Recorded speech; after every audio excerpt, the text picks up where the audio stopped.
Thyroid. नमस्कार, दादी yoga channel में आपका स्वागत है।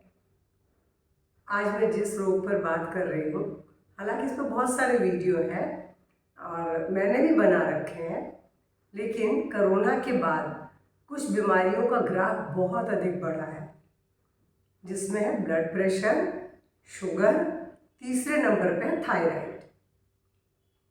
यह रोग महिला और पुरुष दोनों को होता है, लेकिन पुरुषों के मुकाबले महिलाओं को बहुत अधिक है, 60% ज़्यादा है।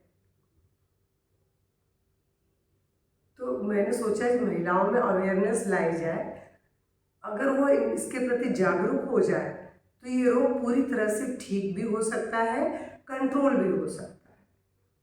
दवाइयों के सहारे आप किसी भी रोग का इलाज नहीं कर सकते हो, जबकि योग में ये सारी चीज़ें बहुत अच्छी तरह उपचार के लिए संभव है। थायराइड ग्लैंड हमारी गर्दन में तितली के आकार की एक एंडोक्राइन ग्लैंड है, जिसका काम है थायरॉक्सिन का निर्माण करना।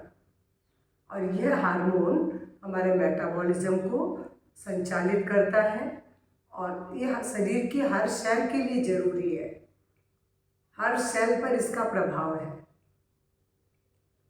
और थायराइड ग्लैंड के कारण हृदय रोग की भी संभावना बहुत बढ़ जाती है।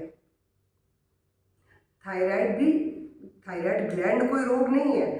थायराइड कम या अधिक, थायरॉक्सिन का कम या अधिक बनना इस रोग का कारण है। एक है हाइपरथायराइडिज्म, दूसरा है हाइपोथायराइडिज्म। अब मैं आपको सबसे पहले हाइपोथायराइडिज्म का लक्षण बताती हूँ कि क्या है। सुस्ती, थकान, कब्ज, वजन का बढ़ना, हृदय गति का धीमी हो जाना, बालों का झड़ना या बालों का रूखापन भी आना, त्वचा सूखी, और महिलाओं में जो रेगुलर पीरियड है वो इरेगुलर हो जाते हैं। इनफर्टिलिटी की भी समस्या आती है। ये तो हुआ आपका हाइपोथायराइडिज्म। अगर हाइपर हो जाए तो अति सक्रियता, वजन का घटना, नींद बहुत कम आना, अधिक गर्मी लगना, प्यास बहुत अधिक लगना और पसीना भी बहुत अधिक आना, हाथ कांपना, दिल की जो धड़कन है वो बहुत तेज हो जाती है, कमजोरी, चिंता, मूड स्विंग होने लग जाता है, कभी क्रोध, कभी मतलब अनिद्रा, चिड़चिड़ापन, ऐसी भी मतलब अंदर उससे ऐसी फीलिंग आती है। तो ये तो था आपको हाइपरथायराइडिज्म का। अब इसका जो कारण है, एक तो आयोडीन का कम या अधिक बनना, दूसरा है तनाव और हार्मोन असंतुलन। महिलाओं में तो मैंने बोला इमोशनल हेल्थ के कारण भी अधिक होता है ये। मैं सबसे पहले भोजन पे बात कर लूँ कि किस तरह का आहार लें, कि उसके बाद मैं आसन प्राणायाम बताऊंगी। आसनों सबसे पहले मैं भोजन के बारे में बता रही हूँ, कुछ टिप्स दे रही हूँ। पहली बात, इसमें मुलेठी बहुत अच्छी कारगर है। मुलेठी रख के मुंह में चूसें, उसका पाउडर सुबह पानी में डाल के पी लें और फिर साबुत धनिया 2 चम्मच रात में भिगो दें 1 गिलास पानी में, सुबह उबाल करके आधा कर लें, उसको पी लें। दूसरी ये आपको टिप्स दे रही हूँ कि जो इसके लिए बहुत अधिक लाभदायक है। गर्म पानी में नमक डाल के गार्गल करना भी बहुत अच्छा है। दूध, दही, बेरीज, अभी जैसे जामुन आएंगे तो जामुन भी आप लीजिए। सिंघाड़ा इसमें बहुत लाभ करता है। सिंघाड़े के आटे की रोटी भी बहुत लाभदायक है। टमाटर, हरी मिर्च, सेब, अनानास, नारियल पानी, गाजर, संतरा, चुकंदर, अपने आहार में इनको अधिक शामिल करें। अब आपको क्या नहीं लेना है? कैफीन, रेड मीट, ब्रोकली, फूल गोभी, पत्ता गोभी, सोयाबीन, मूंगफली, सिगरेट और सिगरेट के धुएं से भी दूर रहें। इवन शराब से भी दूर रहें। इन चीज़ों को आपको जब अगर थायराइड है तो नहीं प्रयोग करना है। मैं आहार की तो बहुत संक्षिप्त बात बताई हूँ कि अगर आप इस तरह की चीज़ों को अपने खाने में ले लेंगे और इन चीज़ों से दूर रहेंगे। और फिर जब थोड़े से आसन बता रही हूँ, अधिक नहीं है। मान लीजिए क्योंकि जिसको हाइपर थायराइडिज्म है तो उसे तो कमजोरी लगेगी, वो ज़्यादा देर कुछ नहीं कर पाएगा, तो वो इसमें से जो कुछ कर पाए वही कर ले। प्राणायाम तो हर कोई कर सकता है, पर मैं जो आसन भी बता रही हूँ वो भी बहुत सरल है, हर कोई कर सकते हैं। तो मैं आपको सबसे पहले बैठ के आपको बहुत सरल एक अभ्यास बता रही हूँ, लेकिन हाँ सर्वाइकल होगा तो आप लोग पूरा ऐसे सर्कल नहीं बनाएंगे, ठीक है? पूरा क्लॉक और एंटी क्लॉक। पर जिसको सर्वाइकल नहीं है वो तो पूरा आराम से नीचे, साइड में, ऊपर, साइड में, नीचे, ब्रीद आउट ब्रीद इन के संग। ये ब्रीद इन है, गर्दन पीछे जा रही है, लंग्स खुल रहा है, ब्रीद इन। ये है ब्रीद आउट, क्लॉक और एंटी क्लॉक। तो एक तो ये आपको गर्दन को गोल गोल घुमाना है, इसे ग्रीवा संचालन भी कहते हैं। तो एक तो ये आपको करना जो कि हर कोई कर सकता है, बहुत सरल है। अगर जिनको सर्वाइकल है वो क्या करेंगे? Breathe in, breathe out, breathe in, breathe out, breathe in, breathe out, breathe in, breathe out. बस वो सिंपल ऐसे भी कर लें तो भी उसमें आपको बहुत लाभ मिलेगा। उसके बाद एक मैं दूसरा बता रही हूँ, सिंहासन। सिंहासन भी थायराइड के लिए बहुत अच्छा है। एक तो ये आपकी आवाज़ को सुधारता है, सबसे बढ़िया लाभ ये है। और दूसरा, इसका पूरा प्रभाव गले के ऊपर ही है, क्योंकि गले में विंड पाइप के सामने ही हमारी ग्लैंड है। तो इसको जब आप करेंगे तो उसका पूरा प्रभाव थायराइड पर है। आपको क्या करना है? ऐसे वज्रासन में बैठ जाना है। ये देखिए मैं ऐसे बैठी हूँ, ऐसे आप बैठ जाए। वज्रासन में बैठ के हथेलियों को घुटने के बगल में टिका दें। और अब सांस भरते हुए आपको जीभ को बाहर, पूरी जीभ को बाहर नीचे लटका देना है और देखना है यहाँ पर भ्रू मध्य पर, और पूरे शेर की तरह दहाड़ते हुए आवाज़ निकालनी है। मैं तो 3 बार ही निकालूंगी, लेकिन आपको कम से कम 11 से 15 बार करना है।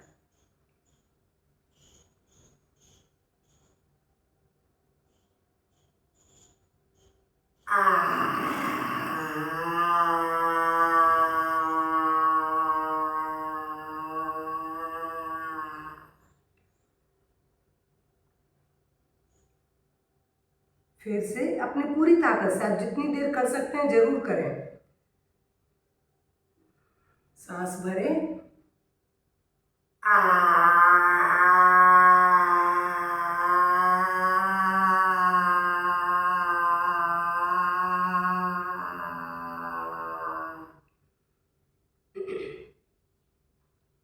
लास्ट वन,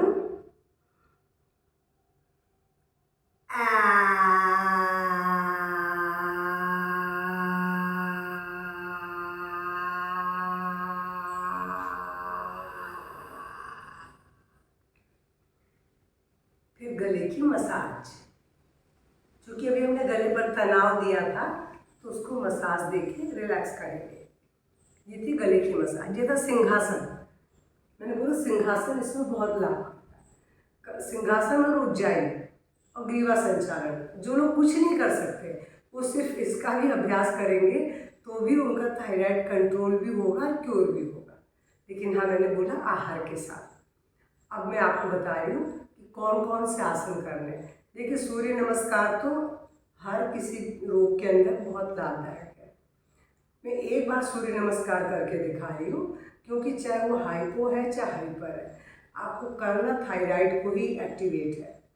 उसको कम मात्रा में अगर मतलब जो थायरोक्सिन का कम निर्माण करेगी, क्योंकि रोगी इसलिए अधिक कर रही है या नहीं, रोगी है तभी कम कर रही है, दोनों ही हालत में आपको उसको ही हेल्दी करना है। तो उसको हेल्दी करने के लिए सूर्य नमस्कार भी बहुत अच्छा है। तो मैं एक राउंड सूर्य नमस्कार का करके बताती हूँ, और उसके बाद सांस भरते हुए हाथों को पीछे ले गए, breathe out, breathe in, breathe out, breathe in, breathe out, breathe in, breathe out, breathe in and नमस्कार। आपने देखा सूर्य नमस्कार में भी गर्दन एक बार सामने झुक रही, एक बार पीछे, क्योंकि ग्लैंड गर्दन में है तो गर्दन में कभी दबाव मिल रहा है, कभी खिंचाव मिल रहा है। तो हम योग में खिंचाव और दबाव के जरिए ही किसी भी अंग को स्वस्थ कर सकते हैं। अब दूसरा मैं आसन बता रही हूँ बैठ के, उष्ट्रासन। उष्ट्रासन जैसे होता है मैं वैसे करके बता रही हूँ, पर जिनसे ऐसे नहीं हो उनके लिए मैं सरल भी बताऊंगी।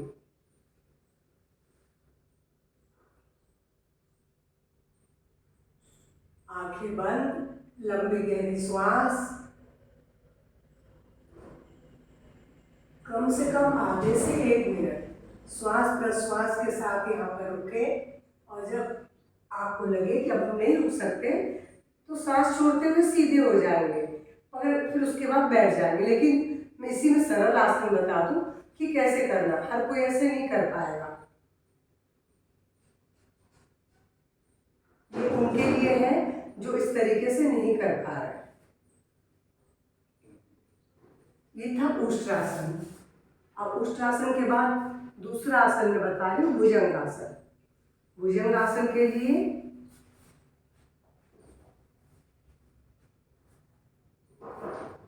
पसलियों के पास हथेली को टिकाएं और सांस भरते हुए ट्रंक को रेज करें, गर्दन पूरी पीछे मोड़ लें। अब आंखें बंद, लंबी गहरी श्वास भरें, छोड़ें।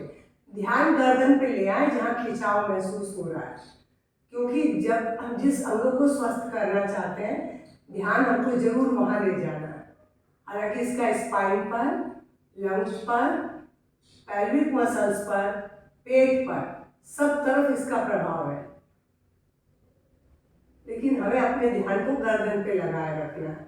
श्वास लें, श्वास छोड़ें और ऐसा 1 से 2 मिनट रुकने के बाद ब्रीथ आउट करते हुए नीचे आ जाए और रिलैक्स होने के बाद करवट बदल लें।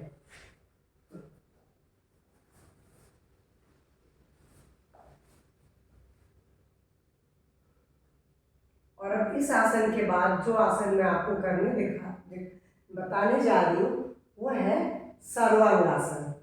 ये चारों आसन थायराइड के लिए रामबाण है, पर जो लोग सीधे नहीं कर सकते वो इसको दीवार के सहारे भी कर सकते हैं। मैं अभी सीधे करके बता रही हूँ, आप बस दीवार से चिपक जाए और इसको दीवार के सहारे पाँव को ऊपर उठा दें। सर्वांगासन को करने के लिए दोनों पैरों को सामने मिला लें, हाथ पीछे ले जाएं, ब्रीथ आउट करते हुए आप ऐसे पाँव को संकोच की स्थिति में लाएं और अब धीरे से कमर को सहारा देते हुए यू शेप बना ले बॉडी का। अब कमर को थामे थामे पैरों को ऊपर उठा लें। अब यहाँ पर कम से कम 1 से 2 मिनट रुके। देखिए गर्दन पे जो दबाव आ रहा है, यहाँ पर अगर आप उज्जाई प्राणायाम भी करते हैं तो लाभ को अधिक बढ़ाएंगे।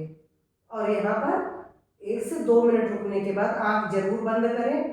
लंबी, जो लोग नहीं कर पा रहे उज्जाई इसमें, वो लंबी गहरी श्वास भरते हुए छोड़ते रहे। ध्यान गर्दन पे रखें, क्योंकि गर्दन पे उस ग्लैंड पर आपको प्रभाव डाल रहा है। और जब लगे कि अब इसके बाद नहीं रुक सकते तो ब्रीद आउट करें और यू शेप बनाएं। धीरे से हाथों के सहारे अपने पैरों को नीचे ले आए, हाथ को पीछे ले जाए। ये था आपका सर्वांगासन।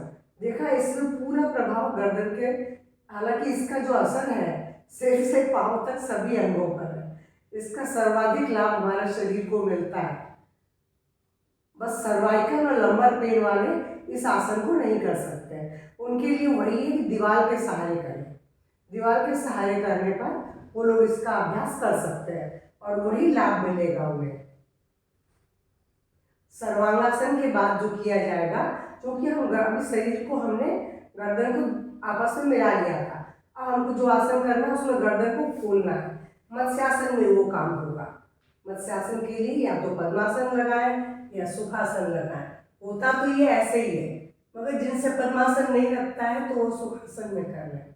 अंगूठे को पकड़ लिया है, सिर का ऊपरी बीच भाग जमीन पर है, आंखें बंद है, पूरी जमीन पर है, घुटना जमीन पर है। अब इसमें लंबी गहरी सांस भरें, छोड़ें। अभी जो आसन मैं बता रही हूँ ये सर्वांगासन, मत्स्यासन, इसके बाद अभी बताऊंगी हलासन और चक्रासन। ये आपको सौंदर्य भी देते हैं, आपके थायराइड को भी कंट्रोल करते हैं, बालों के लिए भी अच्छे हैं और आंखों के लिए भी अच्छे हैं। अब इस आसन को इसमें आराम से 1 मिनट रुकने के बाद धीरे से पैरों को खोल दें, हाथों के सहारे सिर को सीधा कर लें और रिलैक्स हो जाए। देखो ये आसन भी बहुत सरल था। अगर आप यूं भी नहीं कर सकते हैं, क्रॉस लेग भी नहीं कर सकते हैं, तो सिर्फ आप ऐसे कर लें तो भी आपको लाभ मिलेगा, क्योंकि गर्दन आपने पूरी खोल दी है, लेकिन आंख बंद करके ही। अब मैंने इसके बाद बोला था हलासन, तो हलासन भी बहुत सरल है, लेकिन वही है कि हलासन कमर दर्द और सर्वाइकल वाले नहीं कर सकते सर्वांगासन की तरह। तो उनके लिए क्या करना है, बाकी सब लोग तो कर सकते हैं ना, लेकिन कमर दर्द और सर्वाइकल वाले इसका प्रयोग न करें, उन्हें मना है। ये पैरों को उठा के पीछे जमीन पे लगा दे तो उसको पोस्चर मेंटेन। आप देख रहे हैं थायराइड ग्लैंड पूरी तरह दबी हुई है। ये फैट को भी कम करता है, आपके डाइजेशन को इम्प्रूव करता है, डायबिटीज से बचाता है, बैक के फैट को कम करता है, थायराइड को हेल्दी बनाता है और चेहरे, आंखों, बालों के लिए भी अच्छा है। आंखें बंद करके लंबी गहरी श्वास में छोड़ें और कम से कम 2 मिनट रुकें। 2 मिनट के बाद कमर को थामते हुए धीरे धीरे पैरों को नीचे ले आए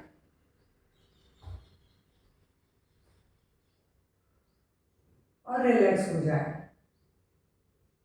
किसी भी आसन के बाद कम से कम 10-15 सेकंड के लिए रिलैक्स होना बहुत जरूरी है, ताकि आप अगले आसन के लिए तैयार हो सको। और उसके बाद मैंने बोला चक्रासन, इसमें भी थायराइड ग्लैंड ही प्रभावित होती है। हालांकि इसके भी बहुत सारे लाभ हैं जैसे इन बाकी आसनों के थे, लेकिन अभी मैं आपको सिर्फ थायराइड की बात कर रही हूँ, इसलिए थायराइड के लिए बोल रही हूँ। देखिए हथेली को हमने यूं रखा, पंजों को पूरा टिका दिया, अब धीरे से कमर को उठाया और हथेली पे जोर देते हुए आंखें बंद, लंबी गहरी श्वास भरेंगे, छोड़ेंगे। यहाँ भी आपको अपनी क्षमता के अनुसार, लेकिन 1 मिनट जरूर रुके हैं अगर रुक पा रहे हैं तो, लेकिन क्षमता से ज़्यादा कभी भी नहीं करें। और जब लगे कि हम नहीं रुक पा रहे हैं तो धीरे से सांस छोड़ते हुए नीचे आ जाए और बिल्कुल आराम की स्थिति में आ जाए। लंबी गहरी श्वास भरें, छोड़ें, शरीर को शिथिल करें।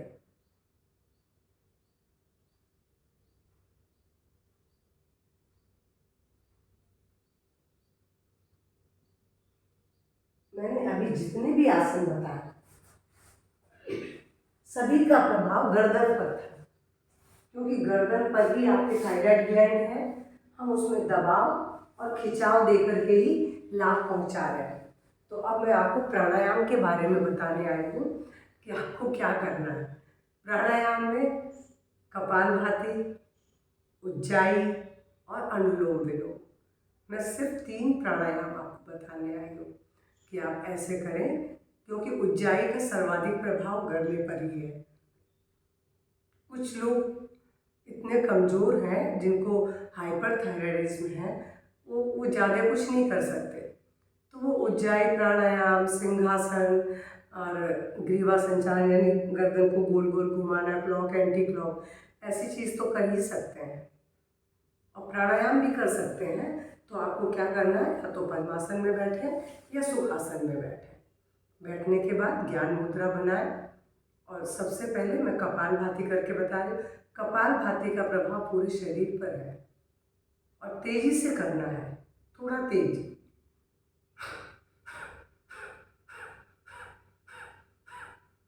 जब आप ऐसे जोर से कर रहे हैं तो उसका एक झटका गर्दन पर भी आ रहा है। ब्रेन, गर्दन, पेट, सब जगह आ रहा है इसका प्रभाव। तो कपालभाति को धीमी गति से शुरू करके तेज पे लाएंगे और धीमा करते हुए बंद कर देंगे। मैं एक बार और करके दिखाती हूँ।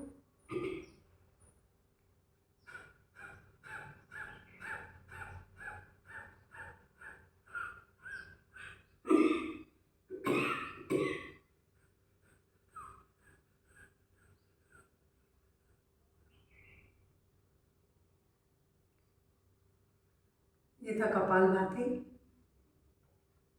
कपालभाति के बाद उज्जाई। उज्जाई में सिर्फ आपको गर्दन से जो श्वास लेंगे, गर्दन की मांसपेशियों को अंदर सिकोड़ लेते हैं, थोड़ा सा टाइट कर लेते हैं, और जो नाक से श्वास लेंगे, नाक से ही छोड़ेंगे तो वो गर्दन की वॉल को टच करके जाती है, जिसके कारण एक खर्राटे जैसा स्वर आता है। तो मैं आपको वो करके दिखा रही हूँ। जिनको सर्वाइकल है वो गर्दन को यूँ ना मोड़े, वो सिंपल रख के कर सकते हैं, मगर जिनको सर्वाइकल नहीं है वो थोड़ा सा गर्दन को झुका लेंगे। मैं झुका के कर रही हूँ, लेकिन मैं फिर से बोल रही हूँ, जिनको सर्वाइकल है वो गर्दन को नीचे सामने नहीं मोड़ेंगे।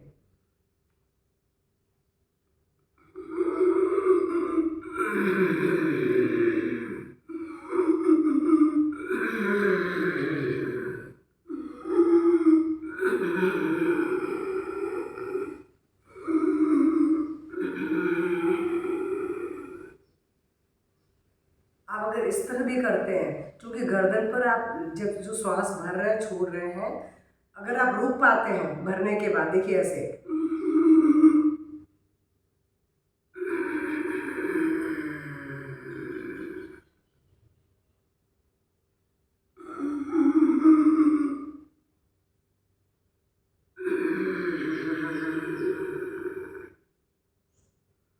तो अधिक लाभ है। लेकिन अगर आप नहीं रुक पाते हैं तो भी कोई बात नहीं, आप सांस भरिए, सांस छोड़िए, लेकिन गर्दन की वॉल को सिकोड़ करके, ताकि वहाँ हवा का प्रेशर बने, दबाव की एक रगड़ पड़े, जिससे कि थायराइड ग्लैंड आपकी एक्टिवेट हो। तो ये था उज्जाई। और अनुलोम विलोम सबको आता है, मैं करके दिखा रही हूँ। अनुलोम विलोम बाई नाक से शुरू होता है, बाई नाक पे ला के खत्म करते हैं।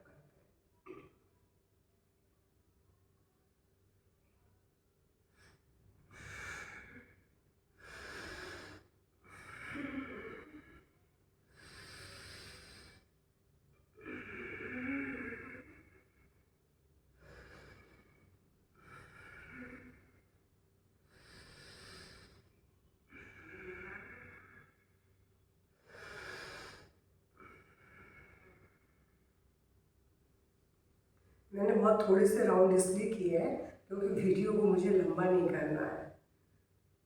तो आपको सिर्फ कपालभाति, उज्जाई, अनुलोम विलोम और जो बाकी थोड़े से मैंने आसन बताए, जिसमें उष्ट्रासन है, भुजंगासन है, सिंहासन है, सर्वांगासन, मत्स्यासन और हलासन और चक्रासन, ये थोड़े से आसन, अगर आप इतने भी नहीं कर पाते तो इससे भी कम कर सकते हैं, लेकिन जो भी करें फिर उनका रिपीटेशन करें,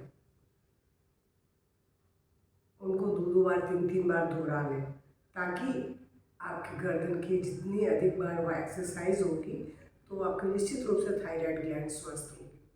अपने आहार को बदलकर, इन थोड़े से आसनों को अपनाकर आप अपने थायराइड को पूरी तरह से क्योर और कंट्रोल दोनों कर सकते हैं। अभी आपके ऊपर है कि आप कितनी देर करते हैं, लेकिन मैंने अपनी क्लास में देखा है कि लोगों का क्योर भी हुआ है। अगर शुरुआती आपको लक्षण मालूम पड़ रहे हैं, और इसकी जांच केवल ब्लड टेस्ट के जरिए ही मालूम पड़ती है।